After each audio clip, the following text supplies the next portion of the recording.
8. Tópico de número 8 na teoria geral das provas. Esse tópico de número 8 são os destinatários da prova. Destinatários da prova, tá no plural. Já mostra que não é apenas um. E aqui, sendo bem objetivo, durante muito tempo prevaleceu o entendimento, né? Então o entendimento clássico, tradicional, dizia que, dava conta que o destinatário, no singular mesmo da prova, era o juiz. Que o juiz é um destinatário da prova, não se tem dúvida. Então, um dos destinatários da prova hoje em dia é o juiz. Então, quanto a esse ponto, nada mudou. O juiz como destinatário, nada mudou. Então, vamos vencer esse tópico logo. Por que o juiz é um destinatário da prova? Porque a ele incumbe exercer jurisdição, ele tem que estar convencido da veracidade dos fatos alegados pelas partes para poder julgar. Se a cognição é a junção de alegações e provas, as partes devem alegar e provar para formar o convencimento do juiz quanto às alegações e provas que ele tomou conhecimento. Ele recebe, por meio do processo, como nós vimos, as alegações e as provas, em contraditório, argumentativamente com as partes. E ali ele vai formar o seu convencimento para julgar. Então, que o juiz é um dos destinatários da prova, nunca se cogitou dizer diferente. Então, é um ponto unânime, um consenso. A controvérsia que vem ruindo e vem ficando cada vez mais frágil é no sentido de que o juiz seria um único destinatário ou não. E, ao meu ver, não. Para a doutrina, que me parece majoritária, não. Aqui a discussão é: será que tem outros sujeitos do processo que podem ser convencidos também, ou que podem se utilizar de qualquer modo da prova? E a resposta, ao meu ver, sem sombra de dúvidas, é sim. Inegavelmente é sim. Então a prova não se destina apenas ao juiz. Ela se destina ao juiz, não tem dúvida, mas não exclusivamente ao juiz. As provas podem se destinar também às partes. Não tenham dúvida disso. As provas servem para convencer o juiz para fim de julgamento. Mas as provas podem convencer as partes também para fim de aceitação. A parte pode receber uma sentença e falar assim: ó, deixa quieto. Uma sentença bem fundamentada como essa aqui, com as provas que outra parte produziu, me mostrou que eu estava errado realmente. Eu até supunha que eu tinha o direito, fui a juízo, perdi do jogo. Se ganha, se perde. Do jeito que está ali, eu tinha que perder mesmo, deixa quieto. Eu não vou recorrer. Nem cogitar interpor um recurso para quê? Para perder de novo no tribunal? Ainda mais um sistema que agora trabalha com honorários sucumbenciais em grau recursal. Eu vou recorrer para quê? Para aumentar meu prejuízo? Então veja como é que a prova pode servir para convencimento da parte. Ah, mas eu não vejo isso, não. É raro, não estou falando que acontece, estou falando que pode acontecer. A prova pode vir para convencer a parte que ela está errada. Fazenda pública em juízo, a gente vê muito isso. A parte vai a juízo contra o município, contra um ente público qualquer. Aí vocês pedem ofício para a secretaria se manifestar. Aí a parte junta lá, a parte já juntou a prova do que ocorreu, segundo os olhos da parte. Aí vem a manifestação da secretaria, aí você tem certeza que a parte tem razão, que a outra parte tem razão. Porque as provas que poderiam ser juntadas, as provas colhidas pelas partes, pela parte autora e você agora pela secretaria, você vê que realmente aquilo ali não tem muito o que fazer, não. Então, realmente, sem sombra de dúvidas, a prova pode servir para formar o convencimento das partes. E, como consequência, tem uma dessas que eu já lhes falei. A parte pode desistir de recorrer, pode ser um desestímulo ao recurso. Uma outra consequência do convencimento da parte, sem se cogitar ainda de um julgamento, então quer dizer, no curso do procedimento, é um maior estímulo à autocomposição. O advogado liga para o cliente e fala assim: filho, olha só, bota a mão na carteira aí, cara, vamos preparar um acordo, porque do jeito que as coisas estão indo aqui, não é bem como você me falou, não, ou não é como você entendia. As provas que a outra parte produziu, vem aqui ver, eu vou te mostrar. Vai ser difícil de demonstrar o contrário. Você tem prova melhor do que essas?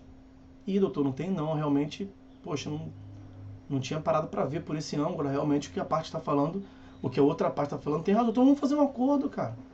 Você não está vendo que se ela te convenceu que ela tem razão, você não está vendo que vai convencer o juiz também? Ele vai sentenciar em seu desfavor, pode ter mão pesada.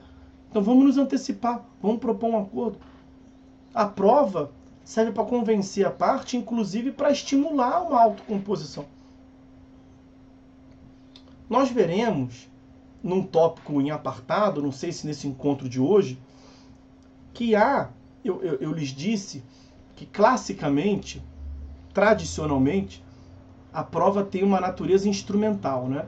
Então a prova serve como instrumento de demonstração da veracidade de uma alegação. Então você utiliza a prova para ganhar o processo, né? Você utiliza a prova para demonstrar a veracidade e com o exercício da jurisdição você alcançar uma pretensão que você queria. Mas não necessariamente é assim. O direito evoluiu e hoje em dia se reconhece um direito autônomo à prova. Será um tópico em apartado, não vou me aprofundar muito aqui para não confundir as coisas. Direito autônomo à prova. E esse direito autônomo à prova está no artigo 381. Direito autônomo à prova, ações probatórias autônomas, como nós veremos. E nesse artigo 381, quer dizer, o que seriam ações probatórias autônomas? A parte pode ir a juízo para pedir só a produção da prova. Excelência, eu venho a juízo, não é para formular um pedido de condenação em face da outra parte, não. Eu quero vir a juízo só pedindo uma prova pericial. Faz uma perícia para mim, por favor. Ah, mas a perícia é para quê? Não tem mais essa pergunta, a perícia é para quê? A perícia é para perícia, eu quero a perícia. Então há um direito autônomo à prova, como nós veremos. E quando você recebe, quer dizer, uma das hipóteses em que se admite essa ação probatória autônoma, vejam lá o que consta dos incisos 2º, estímulo à autocomposição, e 3º,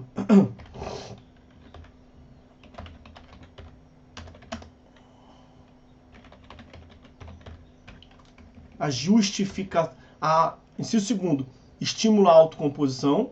Inciso 3º, a justificação de pretensão.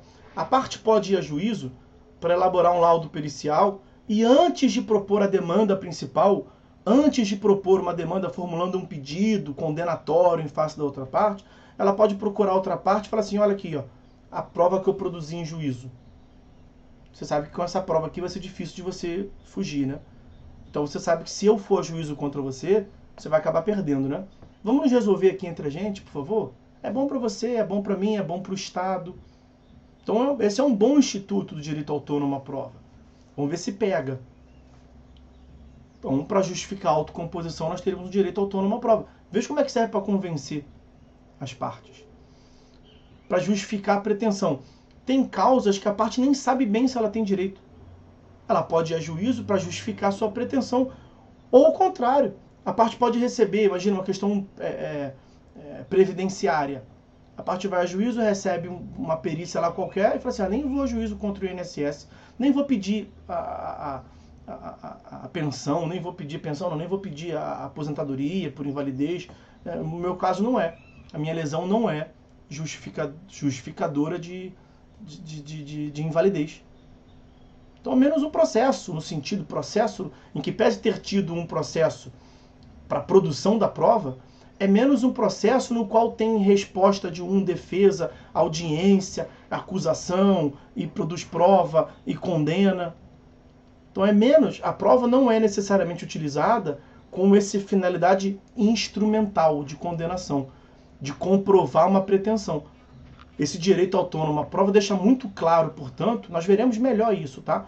Mas deixa muito claro como é que a parte também recebe, também é uma destinatária da prova. Como a parte pode pegar a prova que ela recebeu dos autos, que foi para juiz só produzir prova, e falar assim, não vou nem propor a demanda, eu não tenho o direito que eu achava que eu tinha, não.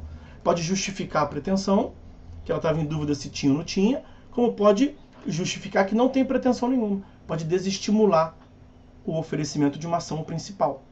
Ok? Maiores considerações nós veremos no momento próprio. E aí, por fim, o FPPC, né, Fórum Permanente de Processualistas Civis, ele no seu enunciado de número 50, ele vai justamente caminhar nesse sentido que eu estou lhes dizendo aqui, de que são destinatários da prova todos aqueles que possam dela fazer uso de alguma forma. Seja o juiz para exercer jurisdição, seja a parte para deixar de recorrer, para fazer um acordo, até mesmo um terceiro. Nós veremos aqui um instituto da prova emprestada, eu estou aqui de olho na hora. A prova emprestada do artigo 372. A prova emprestada era um instituto que teve um desenvolvimento na doutrina e na jurisprudência no código anterior e foi introduzida no código de 2015, artigo 372. Nós vamos estudar em separado a prova emprestada. E a prova emprestada consiste na utilização em outro processo por um terceiro. A parte toma emprestada do processo X e usa no processo Y, que é o processo dela. Então veja, até um terceiro pode se utilizar da prova emprestada. A prova produzida num processo pode formar o convencimento, inclusive, de outro juízo, porque ela vai ser utilizada de modo emprestado. Então veja como é que não é apenas o juiz que é o único destinatário da prova. Maiores considerações sobre prova emprestada, maiores considerações sobre ações probatórias autônomas e direito autônomo à prova, no item específico que nós veremos provavelmente na próxima aula, inclusive.